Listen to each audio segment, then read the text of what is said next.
I'm the Amazing Atheist, and as we all know, there's some crazy shit in the Quran, so let's get right into it.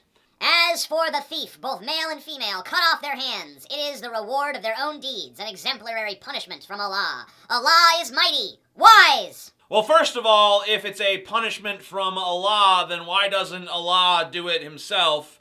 Why does he need his followers here on earth to do it in his name? I guess the thought is that they steal stuff with their hands, so cut off their hand. Maybe it was an elegant solution at the time, but it certainly hasn't stood the test of time. I don't think it has. I think that that's a barbaric punishment, and, no one's to be subjected to it. I know a lot of you are probably thinking that that's too PC, and I've gone way too crazy in my liberal left-wing nut jobbery, but I just don't feel like people should have their hands cut off for stealing something. I just don't. I take a stand against that, and I'm proud that I do. Fight those who do not believe in Allah, nor in the latter day, nor do they prohibit what Allah and his messenger have prohibited, nor follow the religion of truth, out of those who have been given the book until they pay the tax in acknowledgement of superiority, and they are in a state of subjection. So this verse is basically saying that it's okay to have another religion other than Islam as long as your religion pays Islam money, and you have to acknowledge the superiority of Islam. But of course, if you were truly going to acknowledge the superiority of Islam, you would convert to Islam. If you really honestly believe their religion to be superior, you would become part of it. So Islam is basically saying, okay, you can have your other beliefs, but you have to say ours are better, and you have to give us money. I mean, isn't that kind of superficial? Just saying that all people have to do is pay lip service to your religion? I mean, shouldn't it just be the money? Do they really have to give you this lip service that you know is insincere? I mean, I guess if it makes you feel better. I mean, I could probably pay someone $100 to tell me that my dick is huge. Doesn't change the facts. And all married women are forbidden unto you, save those captives whom your right hand possesses. Something that meshes very well with our modern sensibilities, because that's part of our lives, is killing our enemies and stealing their sex slaves away from them. You know, maybe some of us wish that was part of day-to-day life, but, honestly, doesn't really come up too much anymore. Maybe it still does in this region, but I think this book might have something to do with that.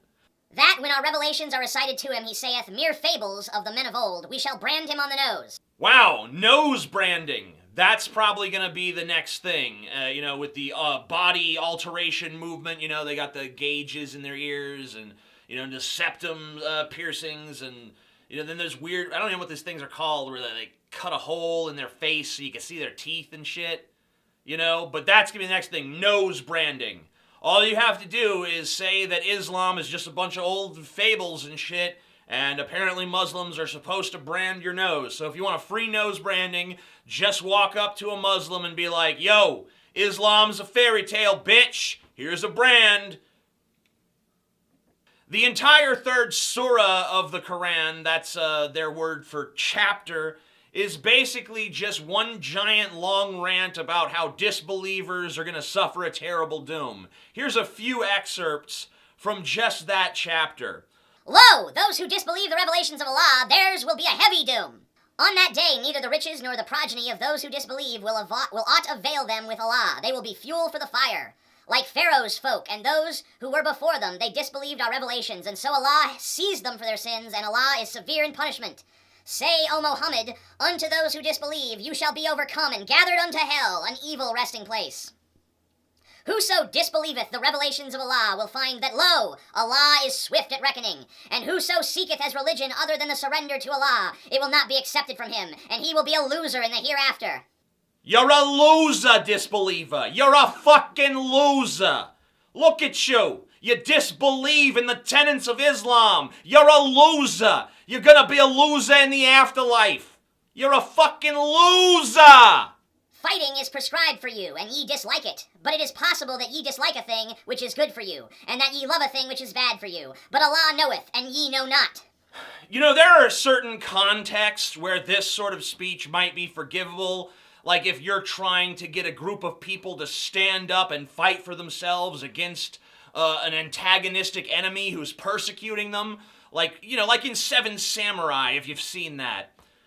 But this is not that. This is Muhammad preaching to a group of people that he's trying to convince to form raiding parties to go off and steal goods from other people. So, not exactly a nice guy. Not exactly a nice tactic. He's basically saying, yeah, I know that you guys don't want to do this. I know that on the surface this seems reprehensible and horrible, but I heard from Allah that this is fucking totally legit. And if you question Allah, you gotta fuck your shit up. Sorry. Just the way things go. Personally, I'd be more lenient. I'd be more merciful. But Allah, he's a dick. We gotta do what he says. And he says, we gotta raid that caravan, steal their shit, and build me a fucking palace! Indeed, the penalty for those who wage war against Allah and his messenger, and strive upon the earth to cause corruption, is none but that they be killed or crucified, or that their hands and feet be cut off from opposite sides, or that they be exiled from the land. That is for them a disgrace in this world, and for them in the hereafter is a great punishment.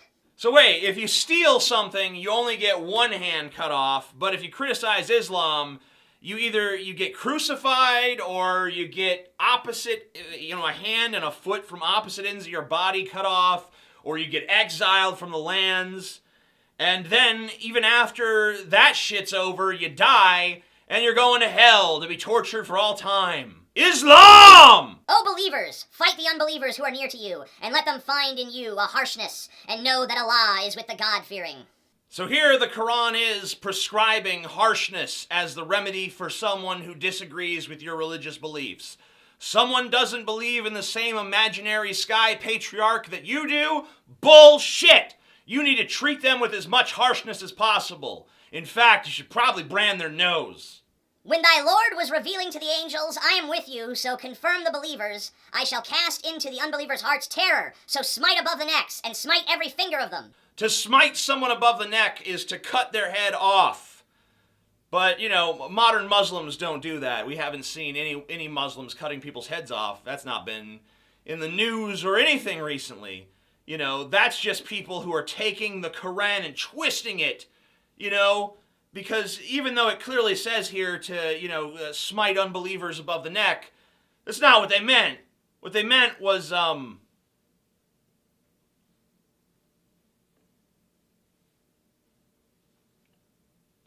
O believers, take not Jews and Christians as friends. They are friends of each other. Whoso of you makes them his friend is one of them. Allah guides not the people of the evildoers. We gotta smoke out the evildoers. Smoke them out. Yeah, so if you're a Muslim and you have Christian or Jewish friends, just know that you are in clear violation of the Quran. And that you are apparently, just by being friends with a Jew or a Christian, you have become either a Jew or a Christian, because good Muslims don't associate with those kinds of people. I've made a lot of top 10 lists.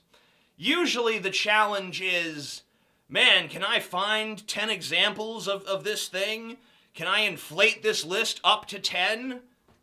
But with this, the challenge was like, how can I possibly restrict it to 10? I mean, I wasn't even able to. I had to take several verses from the same surah, and there was still a ton of stuff that I had to leave out.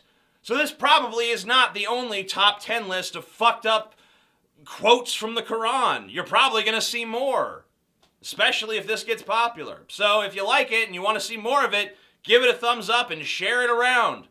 I'm the Amazing Atheist. Peace the fuck out.